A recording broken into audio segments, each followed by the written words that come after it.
विभा घर में अकेली रहती थी क्योंकि कुछ साल पहले उसके माँ बाप की एक रोड एक्सीडेंट में मृत्यु हो गई थी।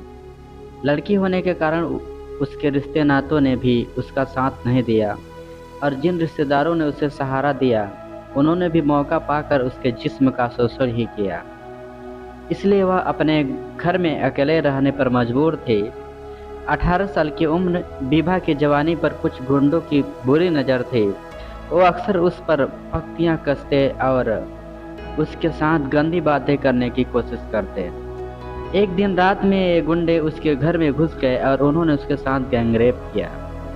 विभा ने पुलिस में रिपोर्ट लिखाई मगर उन गुंडों के विरुद्ध कोई कार्रवाई नहीं हुई। उसके कुछ समझ में न आया कि अब वो क्या करे। घर में अकेले रहने में अब उसे बहुत डर लगता था। गैंग रेप होने के बाद उसकी स्थिति और भी असहनीय हो गई।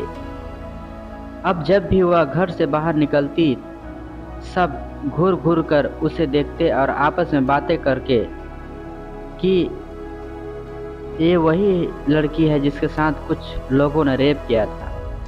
एक दिन दहाड़े उसके घर 3-4 लड़के आए और उसके साथ छेड़खानी करने लगे। वो चिल्लाई और उसकी आवाज़ मोहल्ले वालों ने सुनी लेकिन उसे बचाने की कोई कोशिश नहीं किया।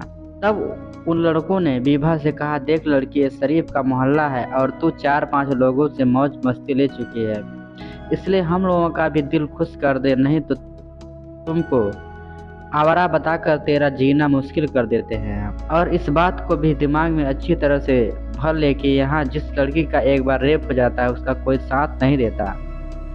फिर एक एक कर उन चारों लड़कों ने उसके साथ रेप किया और जाने से पहले धमकी दे गए कि तू किसी से कुछ नहीं बोलेगी और अगर किसी से तू कुछ बोलेगी तो आगे से हम और बुरी तरह पेश आएंगे। यह कहकर वह चारों लड़के चले गए। लेकिन एक बार फिर वो थाने में गई रिपोर्ट लिखाने। इस बार थानेदार ने कहा, अकेले क्यों आई है, किसी को साथ ले आ। सिर्फ इतना ही नहीं, उसके साथ दुर्व्यवहार भी किया गया और गंदे कमेंट किए गए। मसलन तू अकेले क्यों रहती है, किसी के साथ क्यों नहीं रहती, तू खुद गलत है।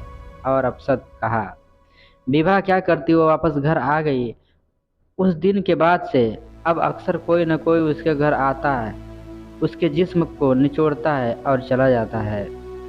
अपने इस जीवन से तंग आकर एक दिन उसने निराश्रित में जाने की सोचा, लेकिन जैसे ही वो अनाथालय के गेट पर पहुंची उसने 2 लड़कियों को अनाथालय की दीवार फांद कर भागते हुए देखा। उसने दौड़कर उन लड़कियों को पकड़ लिया। तब लड़कियां उसे आगे गिड़गिड़ाने लगी, प्लीज मेरे को जाने दो, यहाँ हमें भूखा मारा जाता है और हमारे जिस्म को नोचा जाता है। हमारे जिस्म को नोचने वालों में बूढ़े, जवान और हर तरह के लोग होते हैं। बहुत जुल्म होता है हम पर। विभा ने उनके मुंह से जब यह सुना तो सन्न रह गई। उसने उसको जाने दिया और वापस अपने घर आ गई।